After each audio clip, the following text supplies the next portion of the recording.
बहन ने अपने भाइयों को उधार पैसे दिए अपने हक को मांगने के लिए। जब ये अपने भाइयों के अपनी बहनों के पास गई, इनको बरहना करके इनकी वीडियोस बनाई और इनको ब्लैकमेल करते रहे। कैसा ज़माना है, कैसा ये वक्त आ चुका है कि सगा भाई सगी बहन के ऊपर तशद्दुद कर रहे हैं और उनको मार रहे हैं।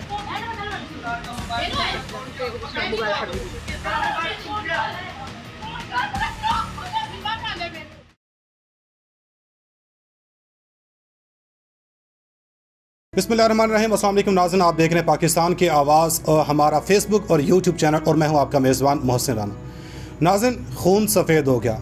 आज सगे भाई अपनी सगी बहन के ऊपर तशद्दुद करने लगे हैं। सिर्फ़ और सिर्फ वजह क्या है कि एक बहन ने अपने भाइयों को उधार पैसे दिए, उनकी ख्वाहिशात पूरी करती रहीं, सिर्फ़ और सिर्फ अपने पैसे, अपनी कमाई के जो इनके पैसे थे, अपना जो इनका हक था, अपने हक को मांगने के लिए जब ये अपने भाइयों के अपनी बहनों के पास गई तो इनके सगे भाइयों ने इनके ऊपर तशद्दुद किया, इनको बरहना करके इनकी वीडियोस बनाई और इनको ब्लैकमेल करते रहे कि अगर आपने हमसे दोबारा पैसों का मुतालबा किया तो आपकी ये जो वीडियोज़ हैं हम इसको इंटरनेट पर वायरल कर देंगे। नाज़रीन, ये कैसा ज़माना है, कैसा ये वक्त आ चुका है कि आज सगा भाई सगी बहन के ऊपर तशद्दुद कर रहे हैं और उनको मार रहे हैं, और नौबत यहाँ तक आन पहुँची है कि उनको बरहना करके उनकी वीडियोस बना रहे हैं और उनको धमका रहे हैं कि आप जो हैं, हम जो आपका जो पैसा है या आप अपना जो हक मांग रहे हैं आपको किसी भी सूरत नहीं मिल सकता है। तो नाज़रीन, ये आज इन्हीं की ज़बानी हम आपको बताएंगे इनकी कहानी कि आखिर ये माजरा क्या है, किस वजह से ये भाई, इनके जो सगे भाई हैं, ये इनके ख़िलाफ़ हो चुके हैं और नौबत यहाँ तक आन पहुँची है कि वो इनको धमका रहे हैं। अस्सलाम वालेकुम। वालेकुम अस्सलाम। अच्छा फौजिया मैडम, आप ये हमें बताइएगा, हमें हमारे नाज़रीन को, कि आखिर ये जो आप बता रही हैं कि आपके भाइयों ने आपके ऊपर तशद्दुद किया, जुल्म किया और बरहना करके आपकी वीडियोस बनाई, आपको डराया धमकाया गया कि आप अपना जो हक मांग रहे हैं आपको नहीं मिल सकता, तो आखिर ये माजरा क्या था? ये माजरा ये था कि जब वालदा भी ज़िंदा थी और भाई की शादी नहीं हो रही थी, भाई पे कोई पर्चे पुर्चे हुए थे, जना का केस हुआ था। ये 2 नंबर औरतों के पास देता था, वो सैमा नाम की औरतें शालामार थाने में इस पे FI मतलब कि उन्होंने दे दिया था और जना का पर्चा दे दिया था। ब्लैकमेल करता था मेरा भाई लड़कियों को, इसकी बड़ी काफ़ी नाज़ेबा तस्वीर, यहाँ तक कि मेरी ये बहन को भी नाज़ेबा तस्वीरों से ब्लैकमेल करता रहा। जो मेरी बहन थी जो नाज़ेबा तस्वीरों से उतारी थी, वो जिस बंदे के साथ रही उसको उतार के ना, वो उसके साथ उतार के उसको ब्लैकमेल करती थी। इनका एक ग्रोथ था, पर मुझे ये बस अपनी स्टोरी सुना लेते थे, हमारे साथ ये मसला, ये मसैल हुए। वहाँ से इसको मैं छुड़वा के लेके आई। एक दिन अम्मी और मेरा भाई और मेरी बड़ी बहन आई मेरे पास, इन्होंने आके मेरी मिन्नत समाजत की। पहले आप अपने भाइयों की हेल्प करती रही, जैसे आपने बताया कि आप मलेशिया गई, मलेशिया से भी आपने भाइयों को पैसा भेजा, उनकी मदद करती रही, तो आप क्या अपना वही पैसा उनसे अब उधार जो इनको दिया गया वो वापस मांग रही थी? जी हाँ, मैंने इनको भी पैसे दे दिए। मैंने कहा चलो मेरे पास पड़े हैं, मेरे पास तो शनाख्ती कार्ड भी नहीं, मेरा बैंक अकाउंट भी नहीं है। मैंने मकान लेने का, लोगों ने मुझे कहा कि आप मकान के लिए बाजी हम आपको थोड़े थोड़े दे, अल्लाह ताला उनको ज़िंदगी करें। उन्होंने अपनी मेहनत की कमाई से थोड़े थोड़े मुझे भेजे। मैंने वो इकट्ठे किए, तकरीबन वो 15,000 कम 5 लाख था, जो मैंने आमिर की शादी, इस पे 2 घोड़ियाँ का रक्स कराया, वग्गी पे बिठाया, देगें पकवाई, चाइनीज़ रशियन सैलड बनाया, बादाम काजू वाले, इसने हर चीज़ के हर रीजें पूरी की। क्योंकि इसने मुझे कहा था मैं आपको 6 माह बाद पैसे वापस दूँगा। हालांकि मुझे काजल ने कहा था इसके साथ स्टाम्प करा दो, आमिर भूलना मुक्कर ना जाए। मैंने सोचा, मैंने आमिर को बताया, मैं क्या आमिर ये कह रही है कि आमिर भाई काजल और अली सैन कह रहे हैं स्टाम्प करा लो, ये मुक्कर जाएगा तुम्हारे पैसे लेके। कहते हैं ये इसी तरह करती, ये मंगनियाँ तुरा के तोड़, ये चाहती है मेरी शादी ना हो। मैंने कहा ऐसी तो कोई बात नहीं, अब अम्मी ने और तुमने मेरी मिन्नत की है और तुम कह रहे हो मैं तुम्हें पैसे दे दूंगा जब तुम मकान लोगे। तो 6 माह का वादा था, मैंने इनको पैसे दे दिए। अच्छा अम्मी थी तो करते करते 6 माह से ज़्यादा हो गए। आमिर बुशरा को ब्लैकमेल करता रहे। हालांकि बुशरा आपकी बहन थी? हाँ, ये मेरी बहन थी। और इसने क्या किया जी, इसको मैंने 4 लाख इसके पास मंत्र रखाई के बुशरा आप अकाउंट बना लो, तुम्हारा शनाख्ती कार्ड है, उसमें मेरे पैसे रखवा लो। मुझे नहीं पता वाला अलमी से रखवाए कि नहीं रखवाए। बाद में पता लगा जी, कहती जी मेरी हमीद के साथ तलाक हो गई। हमीद के साथ तलाक भी, मेरे सोफ़े भी इसके घर थे, मैंने इसे मांगे भी, हमारे साथ खटपट हुई। आप हमारे नाज़रीन को ये बताएं कि जो आप बता रही हैं कि आपने अपने भाइयों से उधार दिया पैसा, या आपका आप बता रही हैं कि मेरा मकान था, मेरी वालदा की जन्म से जो मुझे मिला था हिस्सा, आपका जो हक था, आप क्या वो मांगने गई थी अपने भाइयों से, या जो आपने उधार दिया था वो मांगने गई तो आपके भाइयों ने आपके ऊपर जुल्म किया, तशद्दुद किया और आपकी बरहना वीडियो बनाई? मैं हक नहीं मांगने गई थी। मैं दरअसल उनसे मैंने कुछ भी नहीं मांगा था। मैं तो चल इसमें बैठी थी, इन्होंने कुछ ये कर रहे थे, मुझे निकालने की कर रहे थे। लास्ट मुझसे मेरी बाजी ने 2 लाख रुपया मंगवाया था कि अम्मी का कफन दफन करना है, कि अम्मी के पास कफन दफन के पैसे नहीं है। मैंने कहा ठीक है। मैं इधर से सिर्फ मैंने 2 लाख किसी गैर के पास रखाया था, तो गैर अच्छे होते हैं, उन्होंने मुझे 2 लाख दिए। मैंने पकड़ा, मैं लेट भी पहुँची, मैंने जा दिया, अम्मी को रातों रात दफन कर दिया इन्होंने। तो अम्मी के कफन दफन किया, चलीसमा गुजरा, चलीसमे पे इन्होंने निकाह किया हुआ था। पता नहीं किसने बहन ने मिल के बैठने के, मेरे दिल में ये जज्बात उस टाइम उछल रहे थे। करते करते आमिर का एक दोस्त आता है, कहता है उस्ताद जी क्या सीन है, कहता है मैं दस दवा मेरी 2 भैन जा लेंदे। मैंने सुन लिया, मैं 4 पे बैठी थी ड्योड़ी में। मैंने कहा अमर है कि सीन का क्या चक्कर है, कहना कुछ नहीं हो बस ऐसा नहीं। मैं कहा क्या, मेरी बहन ने कहा कि फौजिया इन्होंने शराब मंगवाई है और बेड के नीचे रखी हुई है। मैंने कहा तुम झूठ बोल रही है, बकवास ना कर। कहते फौजिया ऐसा नू कढ़ना चाह रहे हैं। कल भी मैंने बड़ा कहने से निकल जा, मैं रात दिए थे ता रही हूँ, मैं नहीं जाके अम्मी के घर रहती थी, मैं कभी भी नहीं रहती, मेरा पूरा मोहल्ला। मैं आपके भाई क्यों आपके घर आके इस तरह शराब पी के? और मेरे घर पे नहीं, अम्मी के घर पे, चलीसमे पे।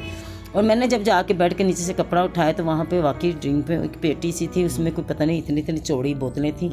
इन्होंने मुझे मारना शुरू कर दिया। अच्छा। मैंने कहा तुम, कहते इधर से निकलो। मैं कहा क्यों निकलो, मेरी माँ का घर है, जैसे तुम लोग बैठे हो मैं भी बैठी। उन्होंने कहा तुम तो निकलो इधर से। मेरी टांगे खींचे, मेरे बालों से इन्होंने खींचा, मेरे बच्चों को धक्के मारे। मैं पक्की होगी, मैं कहा मैं नहीं जाऊँगी, मैं क्यों जाऊँ, और तुम लोग जो मुझे कह रहे मैं जाऊँ, मेरा क्या हक नहीं है, और आप लोग मेरे पैसे दो, तुम भी दो चीना, तुम भी आज सारी इकट्ठी हो। मैं कहा फिर नहीं इकट्ठी होना, आज मैंने दसो मेरे पैसे कदों दे रहे। अगे तो अम्मी को सुनाया, मैं पंजाबी, मैंने कहा अम्मी ने सुनाया दे दे, अम्मी कहनी दे देगी, तुम लोग भी कहते दे देंगे। आज इन्होंने मुझे इतनी गंदी निकाल के गाली कहती ये ले लो, इकट्ठे बोले ये, जैसे इन्होंने इक्का नहीं किया, इन्होंने ग्रोह बन गया कि ये ले लो हमसे। मैं वो अल्फाज बयान नहीं कर सकती। मैंने कहा क्यों, मैं क्या कहते कि जा सबूत लाया, जा तू। इन्होंने आपके ऊपर तशद्दुद भी किया? इन्होंने मुझे मारा, यहाँ तक कि इन्होंने मेरे जब कपड़े उतार दिए।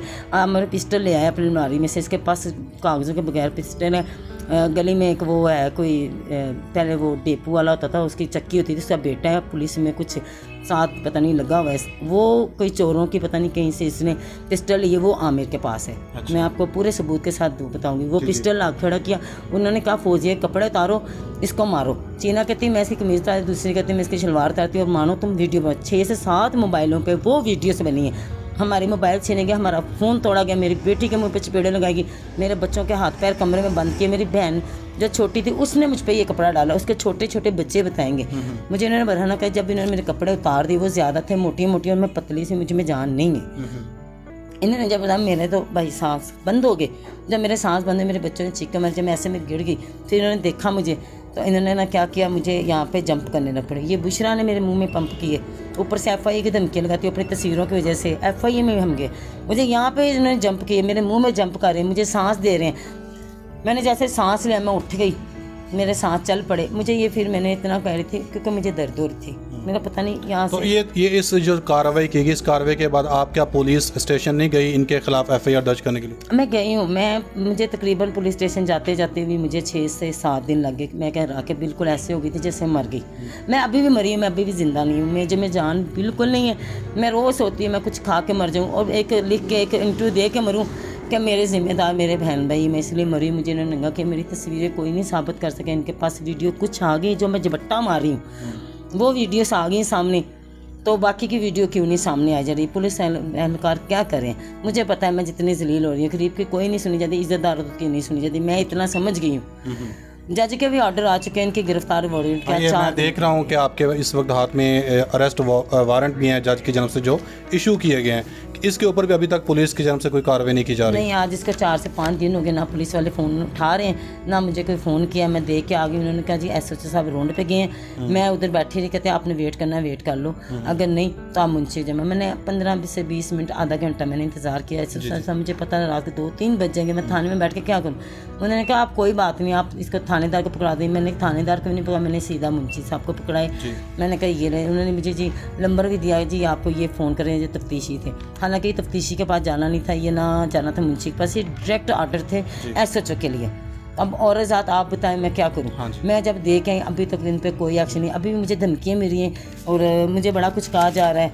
कभी क्या कह रहे हैं, कभी क्या कह रहे हैं, ये 2 नंबर है, मुझे कहते हैं ये जी ब्लैकमेलर है, ये जी फलां, ये टिमका है, पता नहीं क्या क्या मुझसे ये क्या करना चाह रहे हैं मेरे बहन भाई। मुझे इनको कहते हुए शर्म आ रही है। तो मैं इंसाफ के लिए हाथ जोड़ के खड़ी हूँ, मुझे कहीं से इंसाफ नहीं मिल रहा। ना मेरी वीडियो सामने लाई जाए, ना मेरे मुजरिम।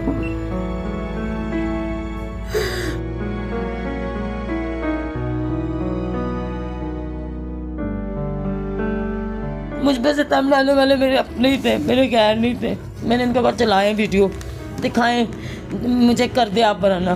कहते हैं आपकी लोग अजमत को सलाम करते हैं, कहते हैं कि फौजिया खान की अजमत को सलाम, तुझ पे लोग लानते भेजेंगे। मैं कहा मुझ पे लोग, मैं कहा बनाओ वीडियो। मैं कहा वीडियो जैसे बना रहे हैं इसने सामने भी लेके आनी है। आज वीडियो छुपा रहे हैं, आज थानों में नहीं आ रहे, आज अदालतों में नहीं आ रहे, उनके खिलाफ ये वारंट भी हैं, सब कुछ है। ये कैसे मुजरम है? फिर दंदन आधे फिरे मेरे जैसे अंदर बैठ कर रो रही है। कहते हैं हम, मैंने कहा जिसने मुझे ढांपना होगा मैं ढांप लूँ, मुझे कोई शर्म, मैं इनकी ब्लैकमेलिंग में नहीं आ सकती। मुझे पता है ये पूरी फैमिली ब्लैकमेलर रही। इन्होंने मेरे शौहर को भी ब्लैकमेल किया, इन्होंने हमें भी बड़े मरतबा ब्लैकमेल किया। मैं इनसे लग रही, मैं अपना रिक्शा चला, मैं अपनी मेहनत को मैंने तरजीह दी, मैंने 2 नंबरी को नहीं दी। जी नाज़रीन, आपने देखा कि किस तरह आज ये एक ज़माना इस तरह का हो चुका है कि सगा भाई सगी बहन के ऊपर तशद्दुद कर रहा है, उसको मार रहा है, बरहना करके उसकी वीडियोस बना रहा है, धमका रहा है कि अगर आप अपना हक मांगने हमारे पास आई तो हम आपके जो वीडियोस हैं, ये जो तस्वीर हैं, इसको हम सोशल मीडिया के ऊपर, इंटरनेट के ऊपर वायरल कर देंगे। मगर नाज़रीन, अभी तक ना तो कोई हुकूमती इदारे, ना कोई पुलिस स्टेशन की जानब से इनके हक में कोई आवाज़ उठाई गई, ना इनको कोई इंसाफ दिलाया गया। ये पुलिस स्टेशन में भी गई, जज की जानब से अरेस्ट वारंट भी इन मुलज़मान के ख़िलाफ़, इनके भाइयों के ख़िलाफ़ जारी किए गए, मगर अभी तक पुलिस की जानब से उनको ना तो गिरफ़्तार किया जा रहा है, ना ही इनको इंसाफ दिलाया जा रहा है। तो नाज़रीन, मैं उन तमाम मुख़य्यर हज़रात से, हुकूमती इदारों से, जो जितने भी जो आला हुकाम हैं, उनसे ये रिक्वेस्ट करूँगा, ये मुतालबा करूँगा कि एक गरीब औरत, गरीब माँ अपने बच्चों का पेट कैसे पाल रही हैं। खुद हैं ये रिक्शा चलाती हैं, दिन भर मजदूरी करती हैं, रिक्शा चला के अपने ये बच्चों का पेट पालती हैं। और अगर ये अपना जो उधार पैसा अपने भाइयों को इन्होंने दिया था वो मांगने के लिए भाइयों के पास गई तो इनके सगे भाइयों ने इनके ऊपर तशद्दुद किया और जुल्म किया और इनको घर से निकाल बाहर किया। तो मैं उन मुख़य्यर हज़रात से दरख्वास्त करूँगा, रिक्वेस्ट करूँगा, इनका नंबर भी हम वीडियोज़ में जारी करेंगे कि अगर कोई इनकी मदद करना चाहे, इनकी हेल्प करना चाहे, वो इनके नंबर पर रब्ता कर सकता है। तो नाज़रीन, आज की इस वीडियो के लिए इतना ही। उम्मीद करता हूँ आपको हमारी ये वीडियो पसंद आई होगी। इसको ज़्यादा से ज़्यादा शेयर करें और अगर आप लोगों ने अभी तक हमारे इस YouTube और Facebook चैनल को सब्सक्राइब और फॉलो नहीं किया तो लाजमी करें। शुक्रिया।